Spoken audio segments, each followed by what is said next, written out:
We would like to talk to you about the way we see the world, the so-called view. We are not always aware that we are running around with a view of the world.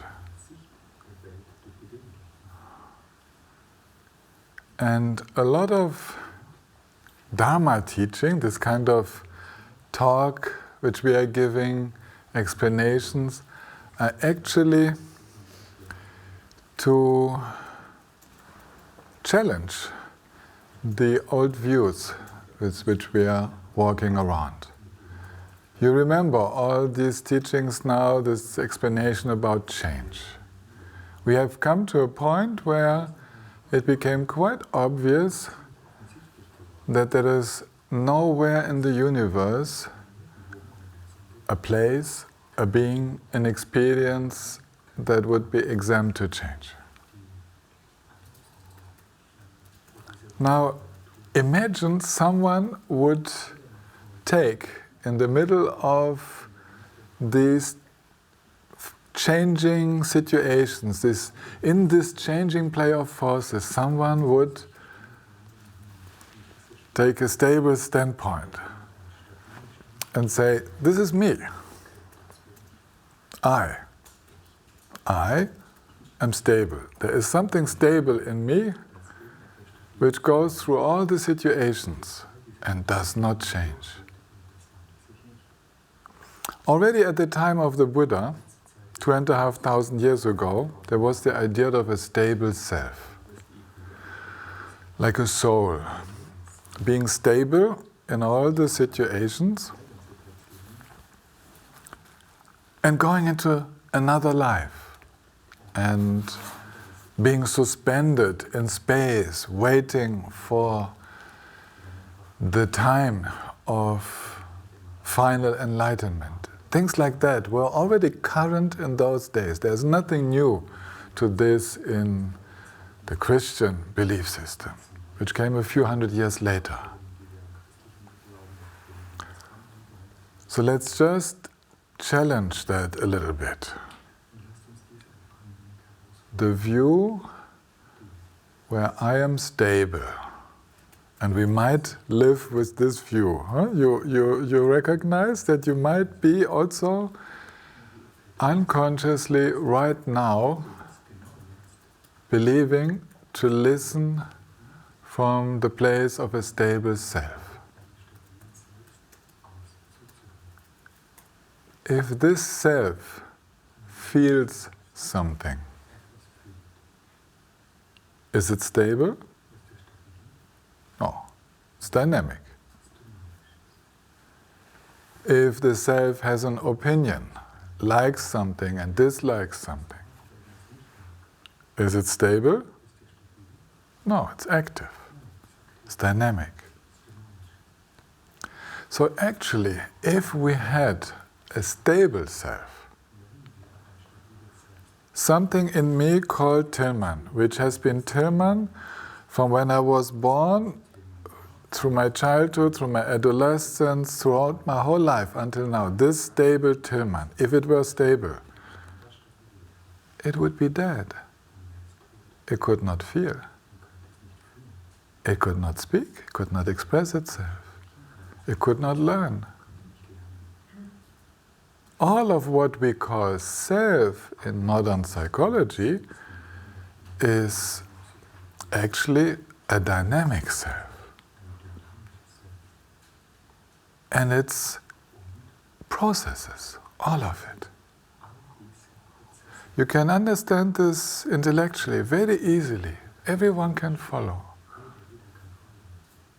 Alive, a self which is alive, which learns, which grows, which loves, which has other emotions. Of course, that's dynamic. There are many processes going on. Like right now. Try to look at the world now from the perspective of self.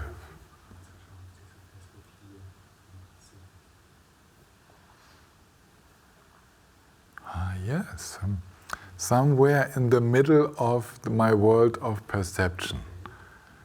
But when we look there, actually we don't find such a stable self.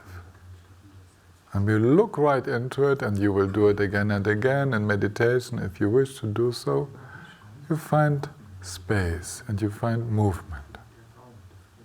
Awareness is a dynamic process, being aware, noticing, interpreting, thinking, feeling.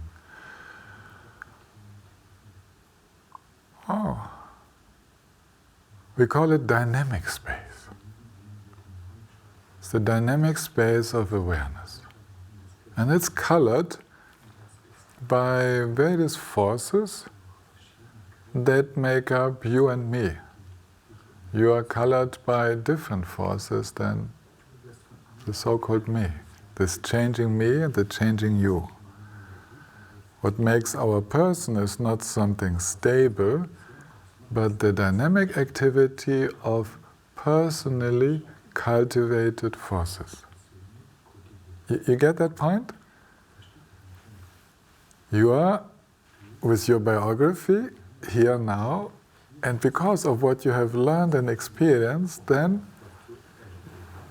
you are dynamically all the time interpreting situations, what your senses perceive, in accordance to your learning, your experience, your life experience.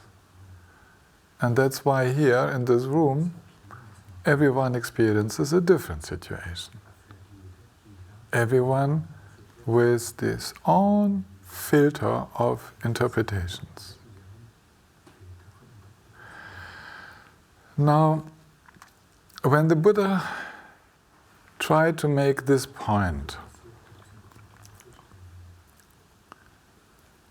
he did not deny that perhaps there is something stable outside of our perception. But wherever we can perceive, whatever is our personal experience, everything is changing. We do not find stability.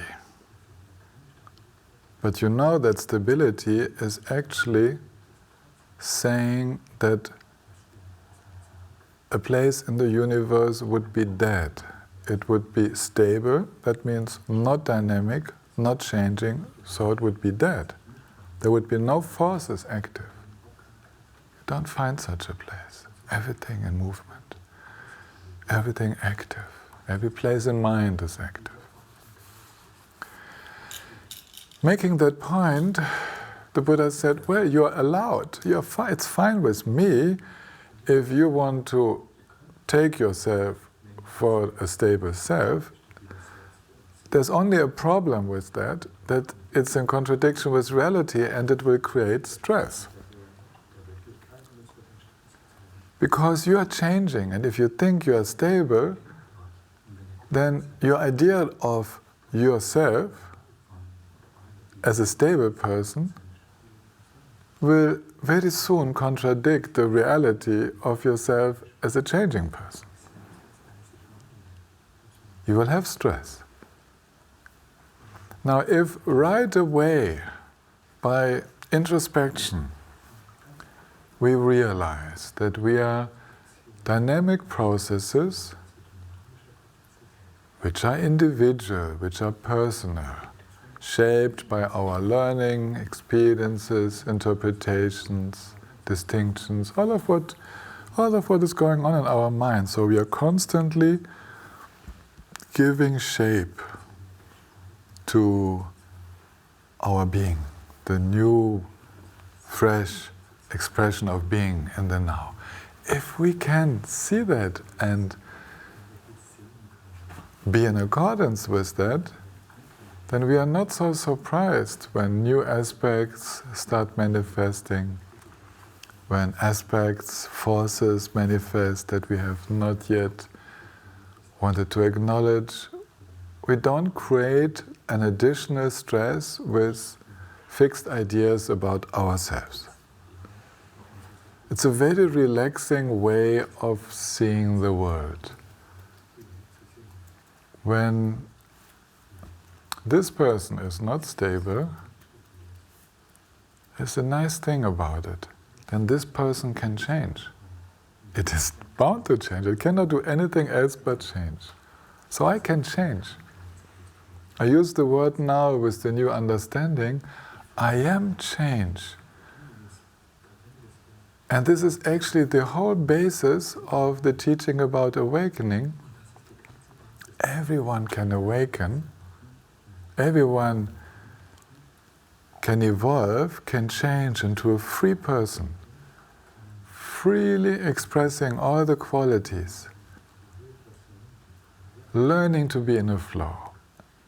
Nothing of what we call personality is solid. Everything changes anyhow. It is not only that it can change, it changes. Now, in order to have about the same personality for a longer period of time, let's say for a good part of adult life, 20, 30 years, then we need to reinforce that. We need to generate the same forces all the time to keep reacting in the same way. We do not allow ourselves a lot of margin, a lot of play. And it's a little bit stressful. We are trying to be the one that we think to be or we want to be.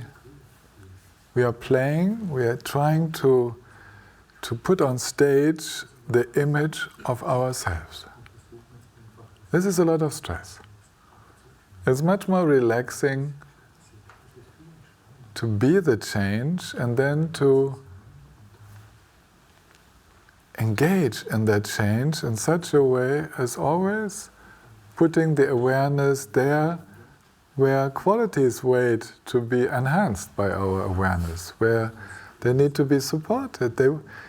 That which opens the heart, that which relaxes the heart.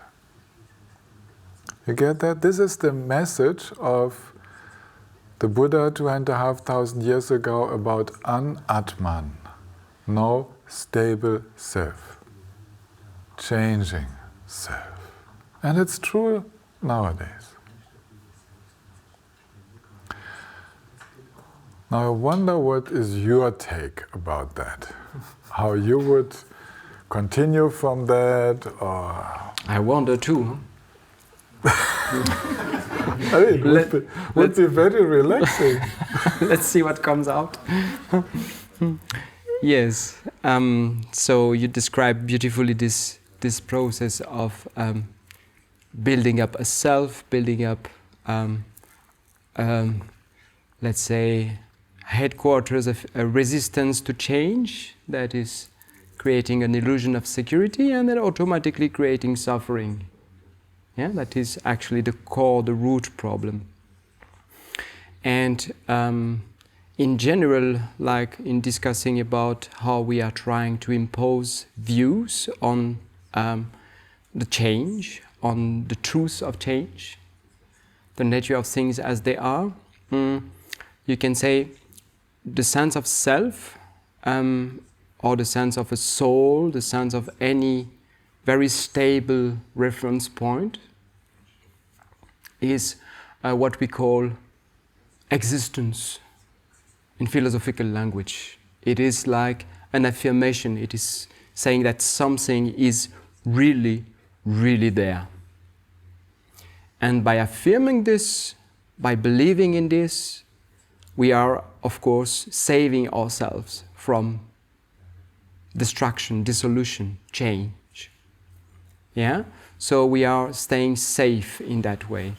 And this is like a process that happens, it's not at all philosophically. You might be someone who has no philosophical background whatsoever, who don't like to read or to speculate or to think in a conceptual way, but actually this is very much part of our most intuitive reactions. It's like it's ingrained deep down in the system.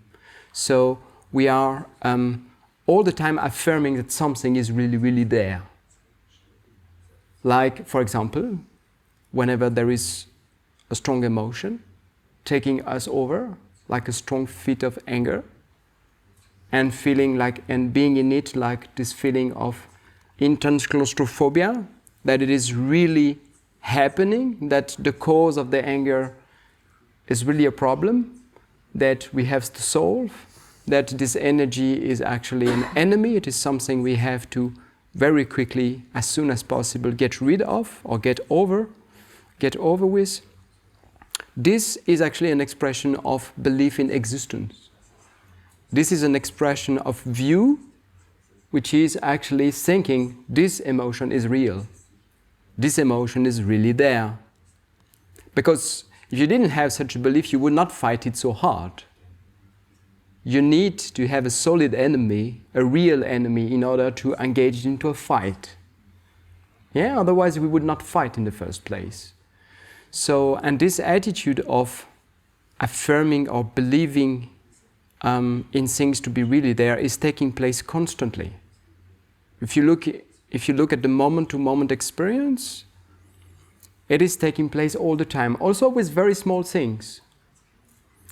And there is also the opposite attitude which is taking place with equal strength. The attitude of saying something is not at all there. It's really, really not there. What we call, in philosophical terms, nihilism. Well, with the same fit of anger, to take an example, the same fit of anger leads you to, for example, have an argument with somebody, to have like very strong, to insult that person and to have a very strong fight with somebody, even just on the verbal level, emotional level.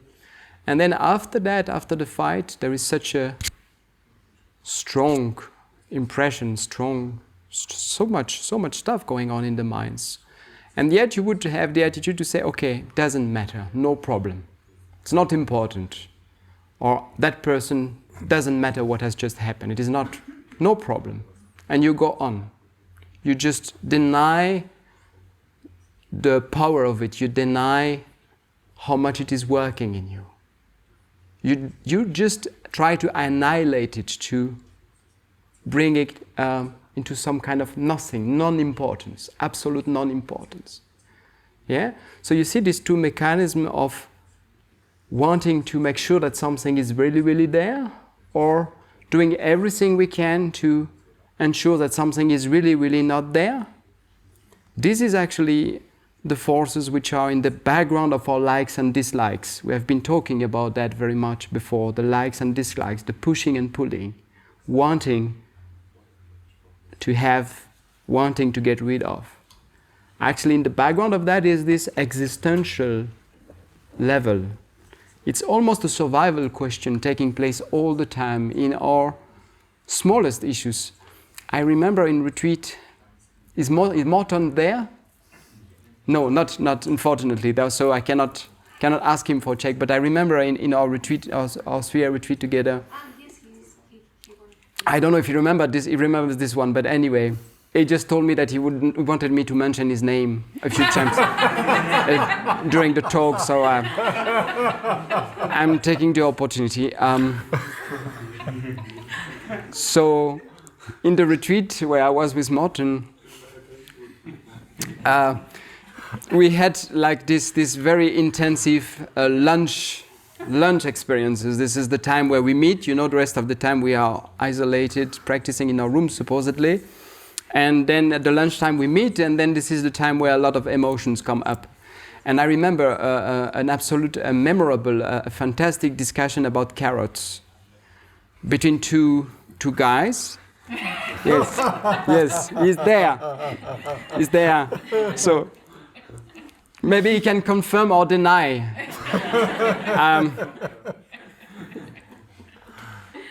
A discussion about carrots where one was just, basically one was saying that he likes carrots and the other one that he doesn't. Like a very, very basic thing, yes? But this discussion, of course, I don't remember the exact words, but this discussion was like, and yeah, but there's an energy of irritation in the background of it, like this discussion about carrots, just basic likes and dislikes, was turning into a kind of existential fight. And to the point that really the irritation was building up, to the point that they were really becoming angry at each other. And this is something that it sounds maybe exaggerated to you, but this is something that is actually happening all the time within ourselves in a kind of subtle way. This became more obvious, you can see, due to the claustrophobic setting of a 3-year retreat. Yeah, this becomes more obvious, it is intensified.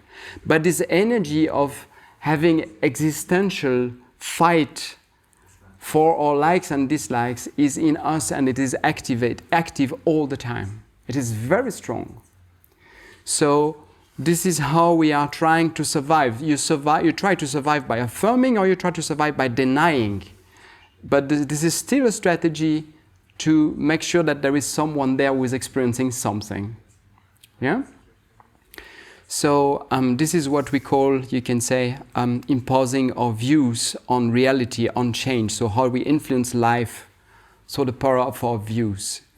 And the path of meditation has to do with finding ways, finding a view, the view which somehow will allow us to relax this deep, ingrained existential struggle.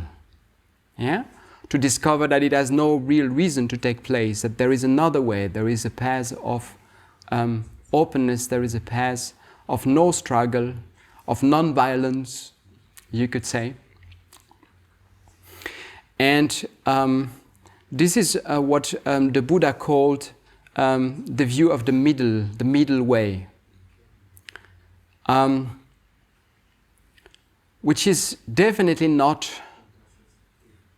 something lukewarm between cold and warm, something in between like and dislike. I like it just a little bit, but I don't take too much. It's not like you need to have a little bit of salt on the food, but not too much, otherwise you cannot eat it. Not like that, not that middle. This middle is kind of the conventional, a very conceptual middle. Yeah? We may talk about the middle between this existential, this yes, it is really there, and this no, it is really not there, or yes, it is really not there. The middle between these two is actually an experience that there is no reference point in the first place to find the middle. We were discussing a little bit this during the question sessions. Yeah, in order to have a middle, you need to have 2 points in space. Yeah, mathematically. So in the same way, in order to have, when you start to question if there is actually somebody who is there, who is experiencing something outside, so the 2 points of the subject and the 2 points of the object, when you start that this is actually an illusion, like Tillman was explaining, there is not a central self who is there, and then automatically also the reference point outside is also very much questionable if it is there, out there. Then what we call the middle is exactly that. That experience of dissolution of the 2 points. Subject, object. Here, there. This, that. So the middle between this and that is the experience of inexpressible space that we have been sometimes trying to point at. It's the experience of change which is not manipulated anymore. It's the flow which is not, on which nothing is superimposed. Yeah? It's the flow which is just, you just become the change, like Tillman said. When you be the change, you become the change, then you are in the middle, what we call the middle. So middle, you could understand that you are in the true dimension of being. This is how you can understand middle. Yeah? And this view, this view that we call sometimes also emptiness, realization of emptiness, that we call, with many names we call Mahamudra in this particular tradition, is an experience of that there is actually no need, that there is actually no, that it is possible to have an experience, to have an awareness which is free from this struggle between it is there and it is not there. Yeah, so this is what we call the true view. Yeah, the view, yes, the true view. The authentic, that's the word I was looking for, the authentic view, genuine view. And this is an experience that we do again and again, sometimes short, very short moments, glimpses, and other times it prolongs itself by itself. But we start to experience that the possibility of being in a state where we don't need to impose an affirmation or a denial on whatever is arising. Yeah? So the one with the opinionated one is starting to dissolve. Yeah? And this is the experience of, this is the way where we can actually finally experience a world where the likes and dislikes become more like something we can play with, something like we can still have them, but they are not so important, they don't become existential anymore. You can have definitely a discussion about carrots. As awakened beings could have discussion about carrots, I believe. Probably they wouldn't, but in order to show the way of the middle, they could have a very relaxed discussion about I like and I don't like carrots. Yes? So because the likes and the dislikes are not anymore linked with a struggle for survival, a need to affirm or deny. So this would be my way to present what we call like the view. Yeah? Oh, this is wonderful. Let's stop here. Let's make a break, yes. And in the next session, we will do this. We will try to experience that, which was so wonderfully explained by Johan just now. So, short break.